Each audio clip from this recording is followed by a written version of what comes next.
Assalamualaikum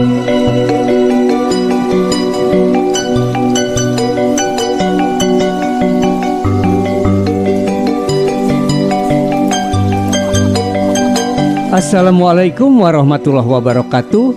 Tepang di pamiarsa dina acara dongeng Sunda garapan Kang Wawa anu nyanak carios judulna Halimun Cinta rekaan wargi Ka Iwan wilujeng ngabandungan.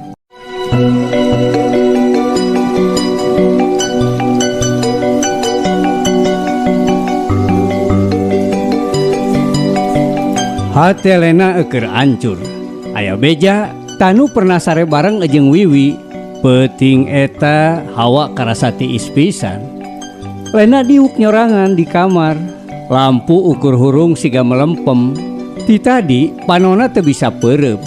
Hatena terus diganggu ku omongan Wiwi anu siga nyelap jadi cucuk dina jero dadana. Kiwari telepon HP-na disadar. Nyatana ti Yani. Yani ngarasa panasaran oge. Nah bisa kejadian kitu cenah. Tanu bisa sare jeung Wiwi. Memang saacana ti tadi teteleponan ngan ku Lena di pareuman lantaran sigana Lena geus teu kuat nyaritakeunana. Sigana oge Yani ngarasa can regreg katerangan ti Lena ngeunaan kajadian eta. Katinggalna Yani ngarasa hariwang oge ka Lena. Sobat deukeut baheula tempat pakumaha-pakumaha iwal ti maranehanana anu sok curhat duaan. Ceuk Yani, "Len, sabenerna kumaha cenah bisa kejadian kitu sagala?" Lena ngahulang sakedeung, "Can bisa nemalan caritaan Yani." Ceuk Yani deui teh, "Lain kunaon Len? Yani hayang apa? Nah bisa kejadian kitu?" Akhirna Lena nyaritakeun sakumaha anu ditepikeun ku Wiwi dina telepon. Anu mana basa eta indungna Wiwi nu ngaran Bu Popon kungsi nelepon tanu tengah peting. Harita tanu anu baheulana kungsi ngontrak di imah Bu Popon dianggap lain jalma sejen deui geus siga kulawarga sorangan. Kusabab eta Bu Popon percaya pisan ka tanu nepi ka menta bantuan pikeun nganter salakina ka rumah sakit. Waktu balik ti rumah sakit geus peuting pisan. Bu Popon nahan tanu supaya nginep heula di imahna. Lantaran ngarasa hariwang sieun aya naon-naon. Terus tanu ditempatkeun sarena di kamar Wiwi, sedengkeun Wiwi mah jeung indungna di kamar sejen. Beres nyarita anu dicaritakeun ti Wiwi, Lena eureun sakedeung, napasna karasa berat. Geus lila terus neruskeun deui caritaan ti Wiwi. Cenah tengah peuting Wiwi hayang kacai. Kitu oge sarua tanu kaluar ti kamar. Duka kumaha saterusna Wiwi jeung tanu arasup deui ka kamar Wiwi. Nya ngalakukeun anu sakumaha ulah dipilampah ku Wiwi jeung tanu. Ceuk Lena, "Kitu cenayan kajadianana teh." Sora Lena dareuda. Lena oge nyaritakeun ka Yani. Anu mana caritaan Wiwi bener pisan.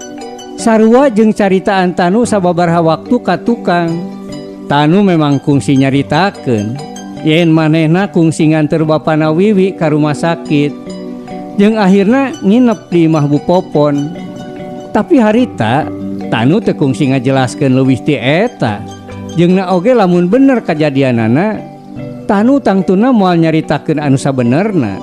Ceuk Yani teh, "Ari ceuk Lena kira-kira kumaha? Bener eta teh?" Ku Lena dicaritakeun, kapikir oge naon tujuanana lamun Wiwi bohong. Lena ayeuna jadi bingung sorangan. Nah tanu ngahaja nyumputkeun bebeneran. Terus kumaha keterangan tanu? Ceuk Yani deui. Lena ngadangeuang ka tukang. Panona mimiti karasa panas. "Ayeuna tanu masih hese ditelepon Yan." Lantaran sawaktu tadi telepon di pareuman jeung Yani, Lena kungsi nyoba deui nelepon tanu. Tapi anger teu bisa nyambung. Ari ceuk Yani deui teh, "Tapi ieu kudu jelas Len. Ulangan ukur ngaduga sorangan. Lena kudu minta waktu ngobrol langsung jeung tanu." Lena ngungek. Sanajan Yani teu bisa ningali. "Arek dicoba deui Yan." Sanggeus telepon ditutup, kamar jadi sepi deui. Ngan sora kipas jeung detak jam anu kadenge lalaunan. Tapi di jero dada Lena mah pikiranana ribut pisan. Lena inget kata anu salila ieu dipikanya pisan. Karena segala omongan manis anu kungsi ngajadikeun Lena yakin yen cinta maranehanana bakal awet. Tapi ayeuna kabeh siga mimiti rengat. Waktu teu karasa silih ganti. Sapoe, 2 poe, 3 poe. Unggal peuting Lena terus nyobaan nelepon Tanu, tapi sok teu nyambung bae. Kadang aktif, kadang parem. Unggal telepon anu teu dijawab ngajadikeun hate Lena beuki pinuh ku curiga. Nepi ka hiji peuting, waktu hujan rintik-rintik mimiti turun di luar imah. Teleponna tungtungna nyambung. Deg karasana ku Lena.